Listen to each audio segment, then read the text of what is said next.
ಇತ್ತೀಚೆಗಷ್ಟೇ ದಾಂಪತ್ಯ ಜೀವನಕ್ಕೆ ಕಾಲಿಟ್ಟ ಸಂಸದ ತೇಜಸ್ವಿ ಸೂರ್ಯ ಹಾಗೆ ಪತ್ನಿ ಶಿವಶ್ರೀ ಸ್ಕಂದ ಪ್ರಸಾದ್ ಉಡುಪಿಯ ಶ್ರೀಕೃಷ್ಣ ಮಠಕ್ಕೆ ಭೇಟಿ ಕೊಟ್ಟಿದ್ರು. ಈ ನವದಂಪತಿಗಳು ಶ್ರೀ ಸುಗುಣೇಂದ್ರ ತೀರ್ಥ ಸ್ವಾಮೀಜಿಗಳ ಆಶೀರ್ವಾದವನ್ನ ಪಡೆದುಕೊಂಡಿದ್ದಾರೆ.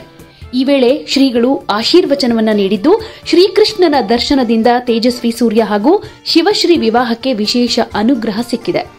ಎಲ್ಲಾ ನವದಂಪತಿಗಳು ಕೃಷ್ಣನ ದರ್ಶನ ಮಾಡಬೇಕು. ಶ್ರೀಕೃಷ್ಣ ಕಲ್ಯಾಣದ ದೇವರು. ಇಂದು ಮದುವೆಯಾದ ತಕ್ಷಣ ಪಿಕ್ನಿಕ್ ಹೋಗ್ತಾರೆ, ಆದರೆ ತೇಜಸ್ವಿ ಸೂರ್ಯ ಅವರು ದೇವಾಲಯಗಳಿಗೆ ಭೇಟಿ ಕೊಡ್ತಾ ಇದ್ದಾರೆ. ಇದು ಒಳ್ಳೆಯ ಬೆಳವಣಿಗೆ ಅಂತ ಹೇಳಿದ್ರು.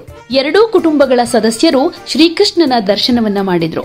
ನಂತರ ಶ್ರೀಕೃಷ್ಣನ ರಾತ್ರಿಯ ಮಹಾಪೂಜೆ ಹಾಗೆ ಪ್ರತಿದಿನ ನಡೆಯೋ ರಥೋತ್ಸವ ಸೇವೆಯಲ್ಲಿ ನವದಂಪತಿಗಳು ಭಾಗಿಯಾಗಿದ್ರು. ಇನ್ನು ಈ ಸಂದರ್ಭದಲ್ಲಿ ತೇಜಸ್ವಿ ಸೂರ್ಯ ಹಾಗೆ ಶಿವಶ್ರೀ ಸ್ಕಂದ ಪ್ರಸಾದ್ ಭಕ್ತಿಯಿಂದ ಹಾಡನ್ನು ಕೂಡ ಹಾಡಿದ್ದಾರೆ. ಹೇಳಿ ಕೇಳಿ ಶಿವಶ್ರೀ ಖ್ಯಾತ ಗಾಯಕಿ.